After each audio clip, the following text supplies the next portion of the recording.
वालेकुम। उम्मीद है कि सब खैरियत से होंगे। तो आज हम अपना नेक्स्ट लेक्चर पढ़ते हैं जो कि हमारे पास है role of plant growth substances in plants movements. मतलब जो प्लांट की ग्रोथ सब्सटेंसेस होती हैं उनका मूवमेंट्स में क्या रोल होता है। तो plants do not move from one place to other like animals जो हमारे पास हैं वो लोकोमोशन परफॉर्म करते हैं एंड प्लांट्स लोकोमोशन परफॉर्म नहीं करते।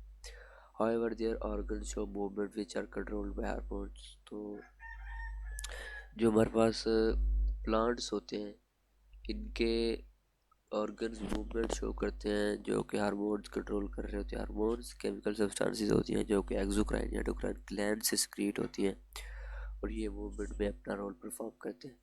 Oxygen play major role in the phototropism.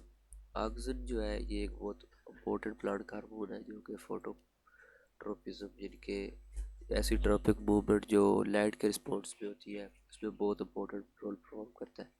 और ये एमसीक्यूज के लिए इम्पोर्टेंट है कि auxin play major role in which movement. तो phototropism it is believe that unequal distribution in auxin indoleacetic acid the coleoptile stems produce unequal cellular unit causing a bent in organ toward source of light. तो auxin ही की वजह से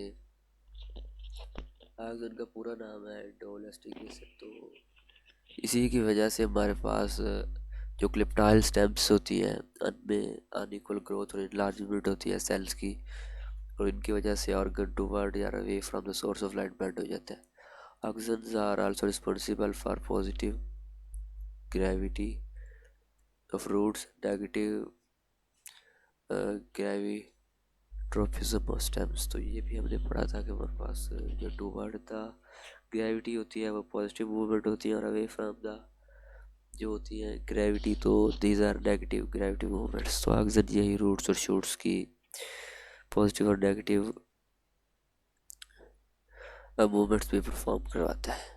next हमारे पास है oxygen inhibits the growth of root cells the cells of upper surface.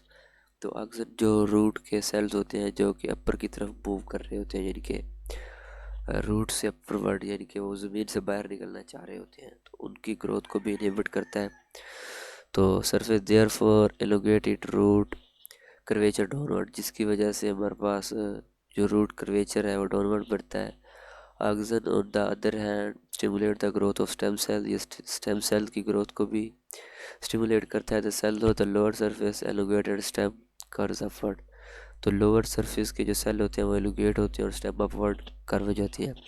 Nastic movements are due to some balance of ratio between growth inhibitors यानी कि abscisic acids and growth stimulators gibberellins. ये growth hormone है। ये आप second year में इन सभी के बारे में बहुत डिटेल में पढ़ेंगे। यहाँ पर सिर्फ इनका एक ओवरव्यू हुई है। तो it has been observed that epinasty is due to auxin. तो ये बहुत इंपॉर्टेंट एमसीक्यूज हैं कि epinasty is due to auxin and hyponasty is due to gibberellin. तो एपिनास्टी किसकी वजह से होती है ऑक्सीजन की वजह से और हाइपोनास्टी ड्यू टू जिब्रेलन्स होती है।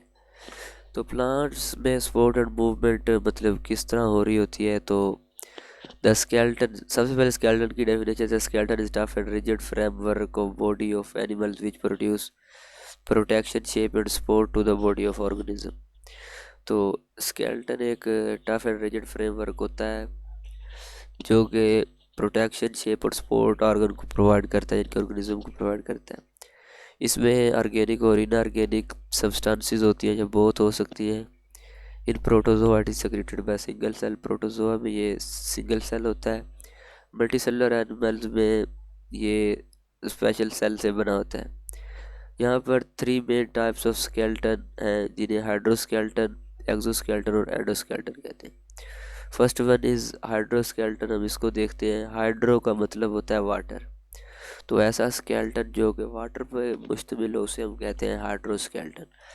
तो in animals that lack hard skeleton ऐसे एनिमल जिनमें हार्ड स्केलेटन नहीं होता। A fluid filled gastrovascular cavity उनके अंदर एक फ्लूइड फिल्ड गैस्ट्रोवैस्कुलर कैविटी या स्ल्यूम उस कैविटी को कहते हैं। वो इस तरह हाइड्रोस्टैटिक स्केलेटन के तौर पर एक्ट करती है। Hydrostatic skeleton provides support and resistance to the concentration of the muscles so that motility results. तो हेडोस्केलेटन जो होता है वो सपोर्ट प्रोवाइड करता है, सपोर्ट और रेजिस्टेंस प्रोवाइड करता है मसल की कॉन्ट्रैक्शन के अगेंस्ट, ताकि हमारे पास मोटेलिटी मूवमेंट्स हो सके। इट इज़ फाउंड इन नाइडेरियाज, तो ये नाइडेरिया में, एनालीड्स में और सॉफ्ट बॉडी इनवर्टिब्रेट्स में, ये इन 3 किंगडम्स में, फाइलम्स में हमारे पास फाउंड होता है। ये आप नाइडेरिया क्या होते हैं, एनालिड्स क्या होते हैं और सॉफ्ट बॉडी इनवर्टिब्रेट्स क्या होते हैं, ये भी सेकंड ईयर में पूरा फाइलम्स का चैप्टर है, तो वहाँ पे आप पढ़ेंगे। यहाँ पे तो सिर्फ इनके नेम ही हैं। अब अगर सभी एक एक एक्सप्लेन किया जाएगा तो बहुत लेंथी हो जाएगा।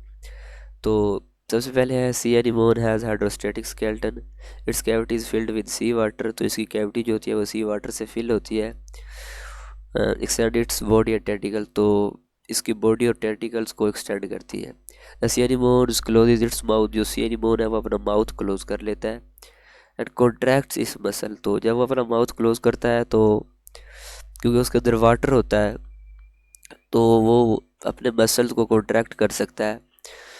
Fibre that are arrange in circular, तो जो उसके मसल में फाइबर्स होते हैं वो उसके बॉडी में सर्कुलर अरेंजमेंट में होते हैं।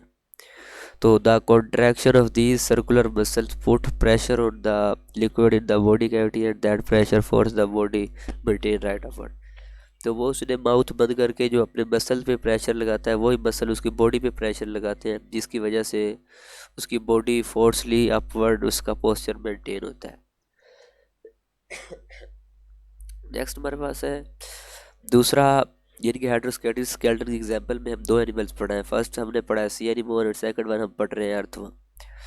तो the hydroskeleton skeleton consist of fluid filled compartment separated by septa, तो जैसे कि हमने जब एक्सक्रीटरी स्ट्रक्चर इसका अर्थवर्म का वो भी सेकंड ईयर में है, वो शायद अभी तक आप पढ़ चुके हैं पीछे ये फ्लो इसका अर्थवर्म का। तो आपने देखा मतलब अर्थवर्म में ये जो सेप्टा होते हैं इनकी फ्लूइड फिल्ड कंपार्टमेंट होते हैं वो सेप्टा के जरिए सेपरेटेड होते हैं।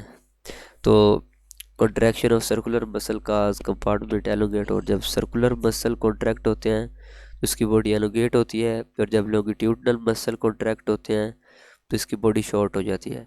Alternating wave of elongation and contraction move the earthworm through the soil, तो यही जो एक वेव पैदा होती है यानी कॉन्ट्रैक्शन और रिलैक्सेशन की, इसकी वजह से हमारे पास अर्थवर्म सॉइल के थ्रू मूव करता है। तो aided by prepared setae each of the segment, तो उसके हर सेगमेंट में जो लोकोमोटर स्ट्रक्चर होता है दैट इज सीटिया, और उसकी वजह से हर सेगमेंट में होता है और इसकी वजह से भी वो मूव करता है। तो ये था हमारा आज का लेक्चर। थैंक्स फॉर वॉचिंग और बहुत सा ख्याल रखिए। अल्लाह हाफिज़।